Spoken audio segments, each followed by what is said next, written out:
له ومن يضلل فلا هادي له وأشهد أن لا إله إلا الله وحده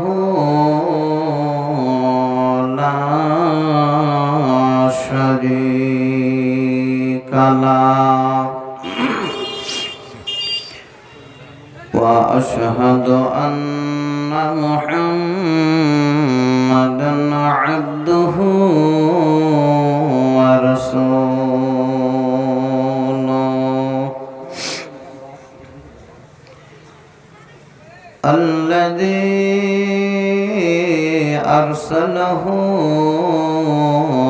بالحق بشيرا ونذيرا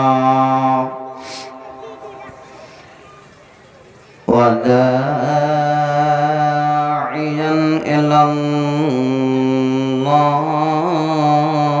الله بإذنه وسراجا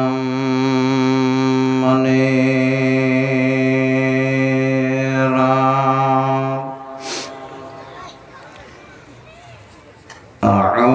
أعوذ بالله من الشيطان الرجيم بسم الله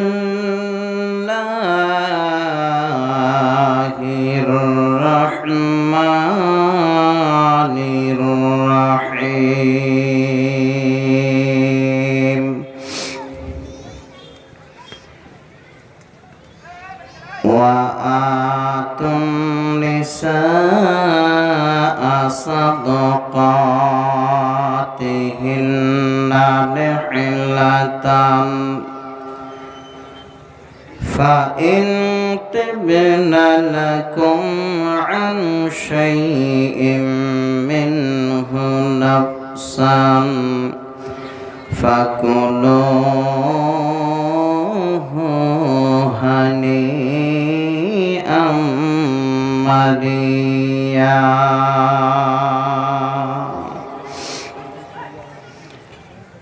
وقال الله تبارك وتعالى في موضع آخر بسم الله الرحمن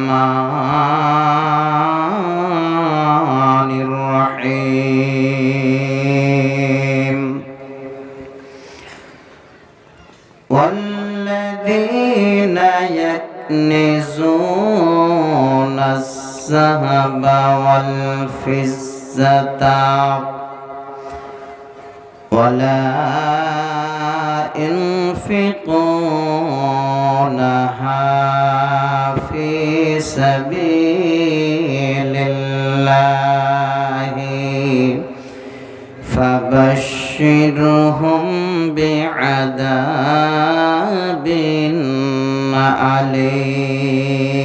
أليم يوم يحمى عليها في نار جهنم فتكوى بها جباؤهم وجنوبهم وظهورهم هذا ما كنزتم لأنفسكم فذوقوا ما كنتم تكنزون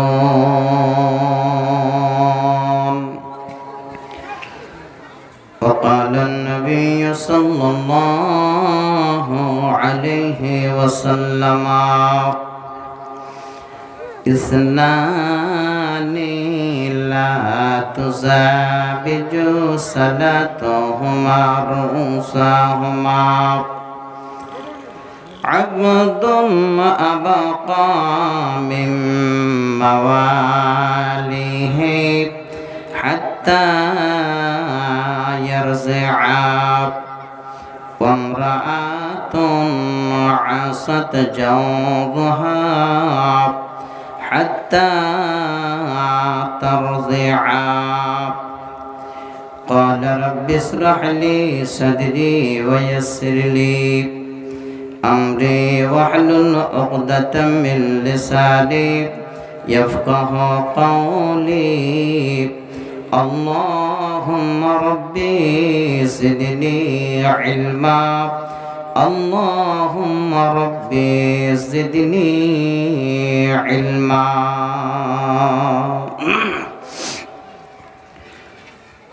দেখিতে পলাশ ফুল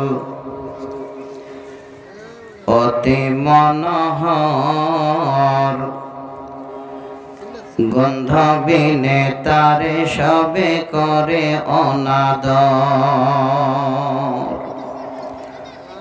দেখিতে পলাশ ফুল অতি মনোহর গন্ধ বিনে তারে সবে করে অনাদর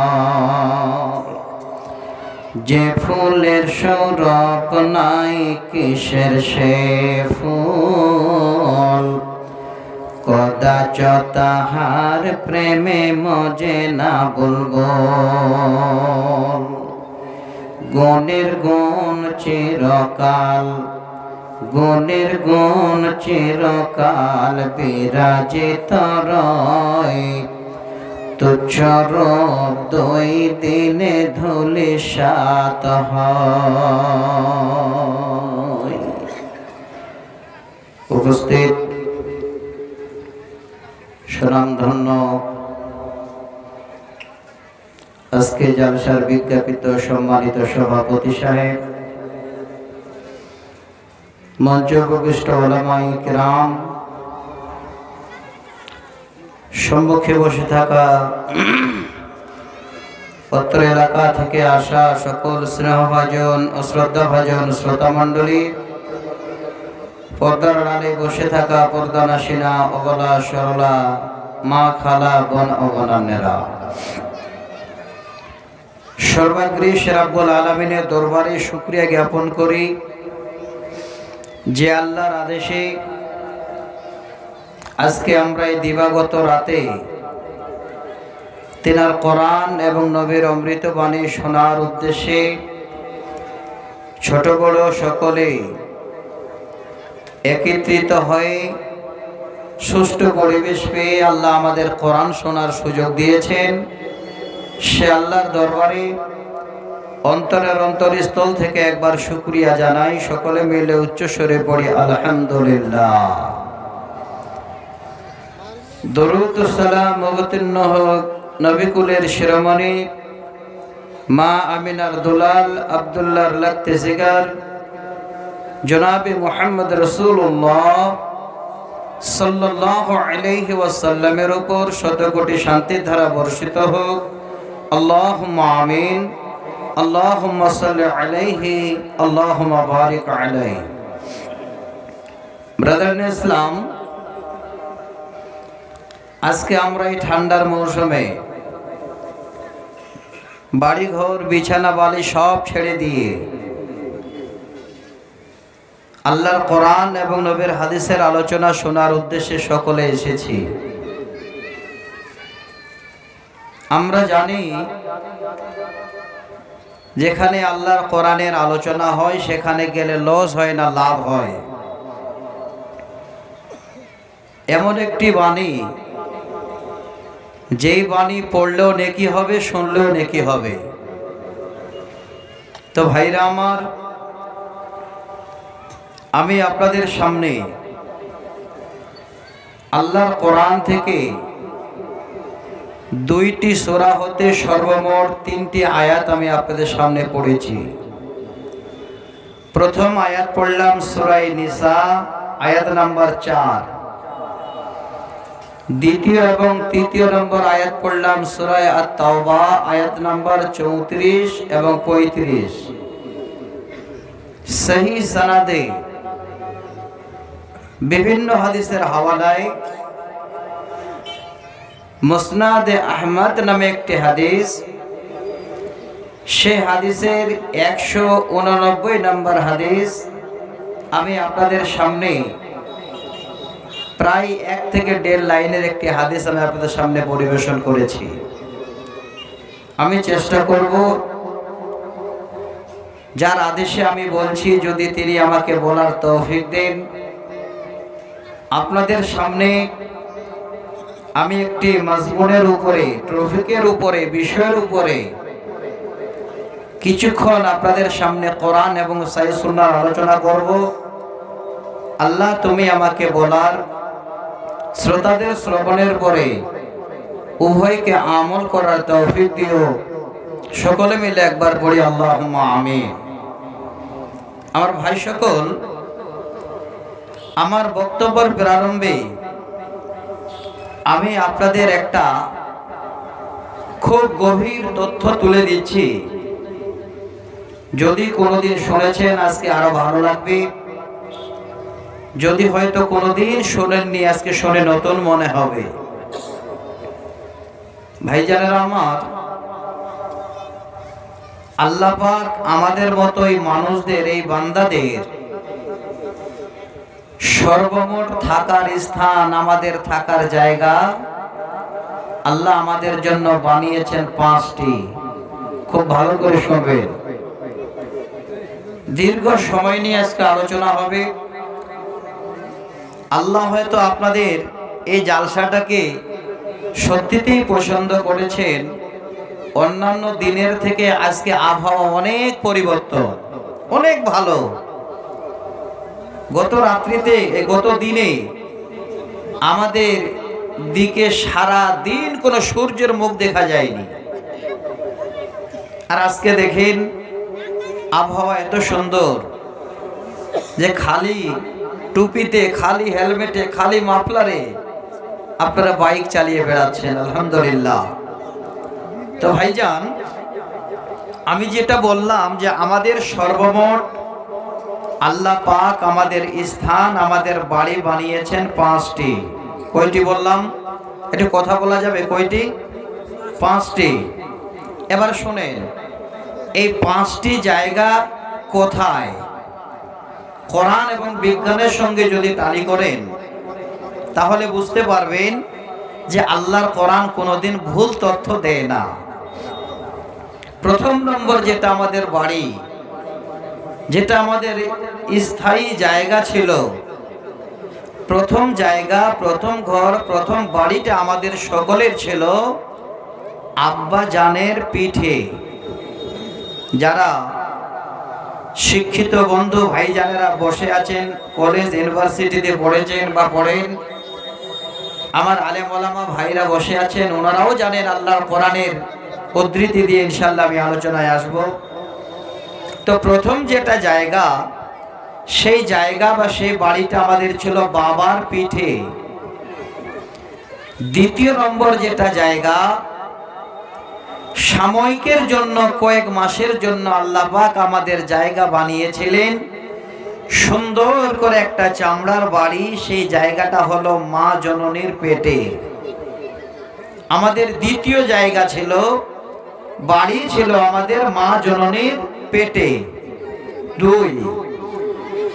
3 নম্বর জায়গা হলো আল্লাহর আকাশের নিচে, জমিনের উপরে। এত সুন্দর দুনিয়ায় কারো 2 মঞ্জিলা বাড়ি, কারো 1 মঞ্জিলা পাকা বাড়ি, কারো টিনের বেড়া দিয়ে, কারো মাটি দিয়ে, কারো পাটখড়ি দিয়ে, কারো পলিথিন ঘেরার বাড়ি। 3 নম্বর আমাদের বাড়ি হলো এই জগতে কাঁচা এবং পাকা বাড়ি। 3। 4র্থ নম্বর বাড়ি, যেই বাড়িটা আমাদের এই সাময়িক বাড়ির থেকে, গ্রাম থেকে একটু বাইরে হয়, সেই বাড়িতে কোনো রকমের কোনো পরিবার পরিজন আপনার সাথ দেয় না, আপনাকে একাই থাকতে হয়। সেই বাড়িটা সবে মাত্র 1.5 হাত চওড়াই আর 3.5 হাত প্রায় লম্বাই, সেই বাড়িটার নাম হলো আমাদের কবরের বাড়ি। ভাই সকল, আশা করি কথাগুলো বুঝতে পারছেন। 4, 5 নম্বর, আল্লাহ আমাদের একটা বাড়ি বানিয়েছেন। সেই বাড়ি, সেই ঘরের নামটা খুব ছোট্ট, কিন্তু তার ভিতরের প্রশস্ততা, তার ভিতরের আনন্দ, তার ভিতরের জীবন